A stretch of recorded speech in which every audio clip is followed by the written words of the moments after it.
Chapter 8: Segmentation, Targeting, and Positioning. These questions are the learning objectives guiding the chapter and will be explored in more detail in the following slides. How does a firm decide what type of segmentation strategy to use? What is the best method of segmenting a market? How do firms determine whether a segment is attractive? What is positioning, and how do firms do it? Firms constantly look to increase the markets for their products by getting current consumers to consume more, obtaining new consumers for current products, offering new products to current consumers, or entering an entirely new market. To use these strategies, firms must understand customers in the various markets. Coca-Cola realized men did not want to buy a diet drink because it was too feminine, yet wanted 0 calories. This slide provides an overview of the segmentation, targeting, positioning process, which is presented in greater detail in the following slides. The first step in the segmentation process is to establish an overall strategy or objectives. The segmentation strategy must be consistent with and derived from the firm's mission and objectives, as well as its current situation. This slide illustrates several segmentation strategies. However, sometimes it makes sense to not segment at all. The second step in the segmentation process is to describe the different segments, which helps firms better understand the profile of the customers in each segment, as well as the customer similarities within a segment and dissimilarities across segments. Geographic Information Software, GIS, aids in such segmentation.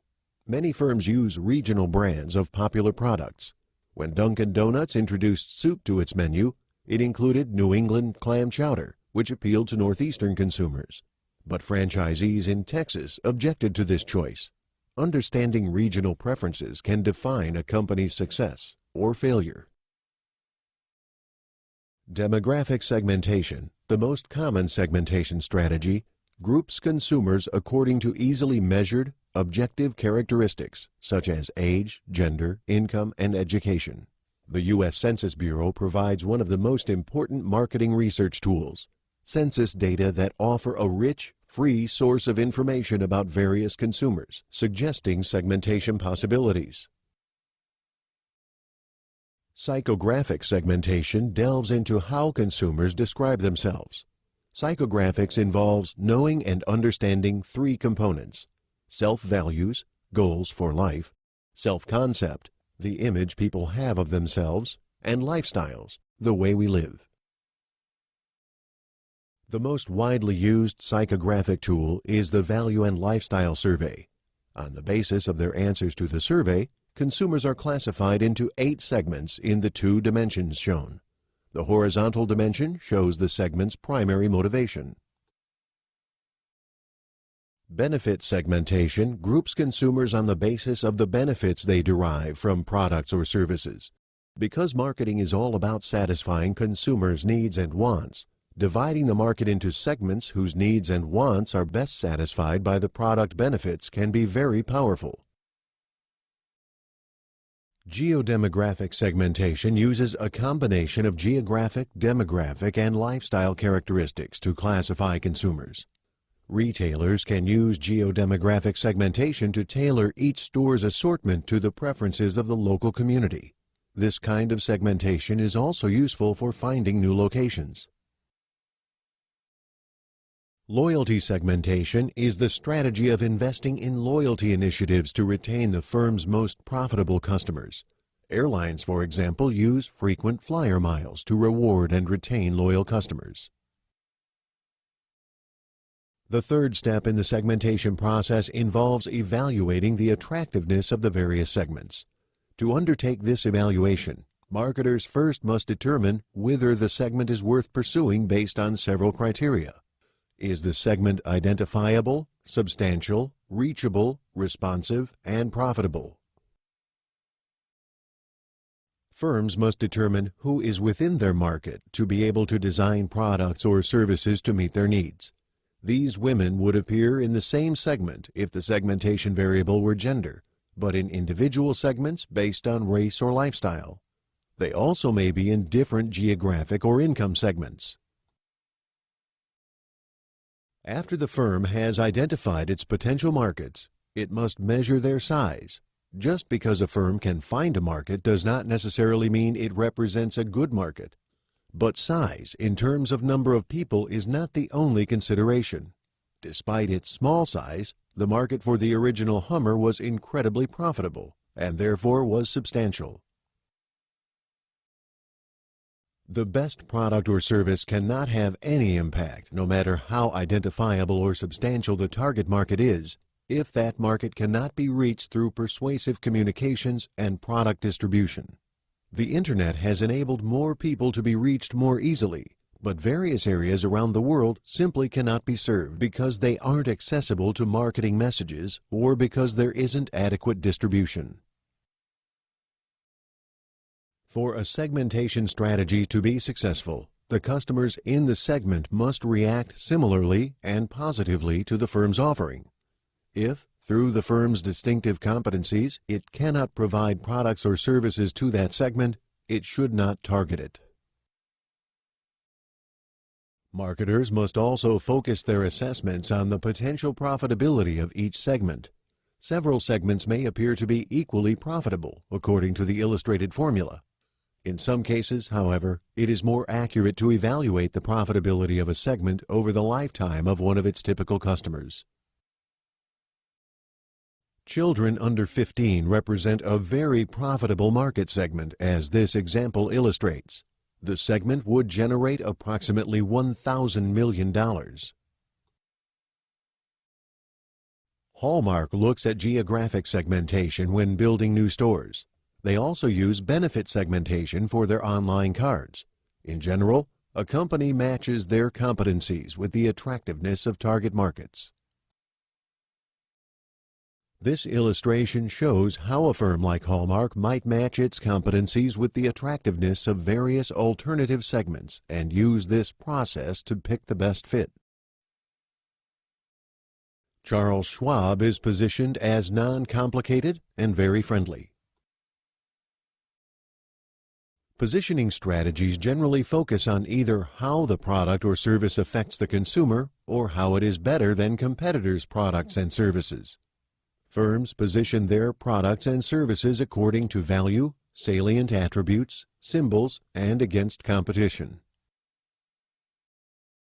Value is a popular positioning method because of the relationship to price to quality is among the most important to consumers when they make a purchase decision. Selling to Grandpa Tony and the millions of other value-conscious consumers is not easy. Firms like Walmart use an everyday low price strategy to stress how a dollar can go further in their stores. Other firms position themselves as reasonably priced with outstanding quality and selection. For example, Target.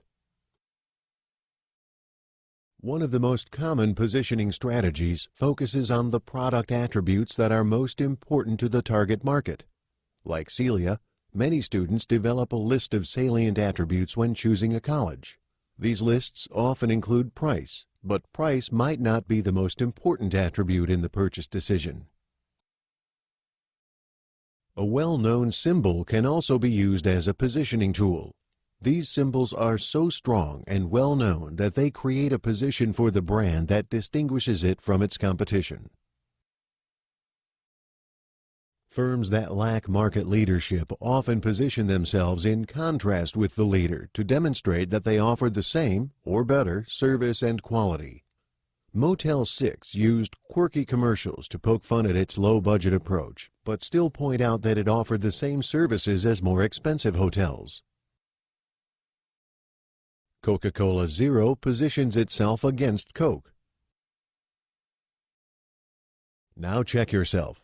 1. Identify the steps in the segmentation process. Step 1. Establish overall strategy or objectives. Step 2. Describe segments. Step 3. Evaluate segment attractiveness. Step 4. Select target market. Step 5. Identify and develop positioning strategy. 2. What are the 4 segmentation strategies? Undifferentiated segmentation strategy, or mass marketing, differentiated segmentation strategy, concentrated segmentation strategy, micro-marketing. 3. What are the various segmentation methods? Geographic, demographic, psychographic, benefit, geodemographic, loyalty, and composite segmentation approaches. 4. Identify 4 positioning strategies: value, salient attributes, symbol, competition. This slide provides the steps necessary to develop the positioning map on the next slide. Switch back and forth on these 2 slides to explain the positioning map. This slide shows a hypothetical perceptual map of the soft drink industry in the United States.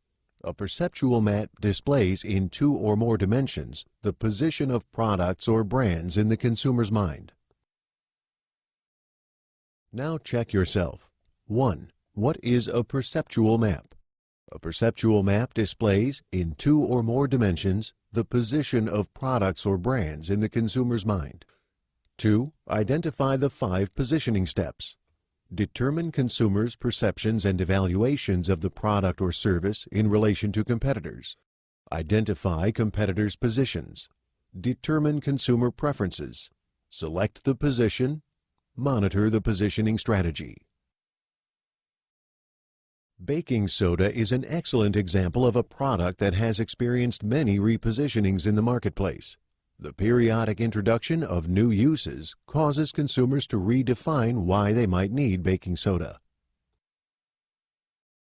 Benefit segmentation groups consumers on the basis of the benefits they derive from products or services.